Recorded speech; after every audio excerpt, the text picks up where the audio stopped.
வெயில் சுள்ளுன்னு அடிச்சுக்கிட்டு இருக்கு மேலே. வேலையை விட்டுட்டு நம்ம போய் உட்கார்ந்தோம்னு வச்சுக்கோங்களேன், அந்த கேப்பில் வந்து ஒரு 10, 15 தேங்காய் உரிச்சிடலாம்னு சொல்லிட்டு, அவங்க மேலே ஒரு கிடுவு இருக்குது பார்த்தீங்களா, ஒரு கிடுவை தலையில் மாட்டிக்கிட்டு உரிச்சிக்கிட்டு இருக்காரு.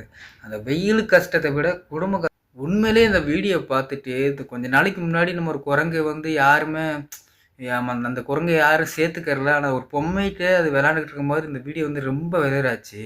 ஆனால் அதே மாதிரி இந்த குரங்கையும் ஒதுக்கிடுங்களோ அப்படின்னு நினச்சேன். ஆனால் இங்கே பாருங்களேன், அது ஹக் பண்ணுச்சு பாருங்க. நீ ஏன் கவலையாக உட்காந்துருக்கு, அந்த வெள்ளையாக இருக்கோமே சொல்லிட்டு ஒரு மாதிரி உட்காந்துருக்கு.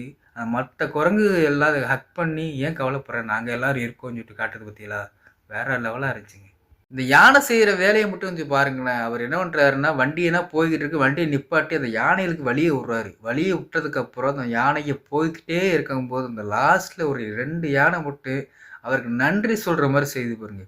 நம்மளே ரோட்டில் போய்க்கிருக்கோம், ஒரு ஆள் வண்டியை நிப்பாட்டி நமக்கு கிராஸ் பண்ணுறோம்னா சில பேர் சொல்லுவோம் டைமுக்கு, சில பேர் சொல்ல மாட்டோம். ஆனால் இந்த யானை செஞ்ச வேலையை மட்டும் பாருங்கள், தும்பிக்கையை காமிச்சு ஒரு டேங்க்ஸ் மாதிரி சொல்லுது பாருங்க. வேற லெவலுக்கு. மேஸ்திரி ஸ்பீடாக பார்க்க சொல்கிறாரு, வீட்டில் உள்ளவங்க வேலை கொடுத்த வீட்டுக்காரவங்க வேலை ஸ்பீடாக பார்க்க சொல்கிறாங்கன்னு சொல்லிட்டு நம்ம குண்டங்க மண்டங்க யோசித்து இந்த மாதிரி தப்பை பண்ணிடுறோம். அந்த மாதிரி தப்புனா பண்ணாதீங்க.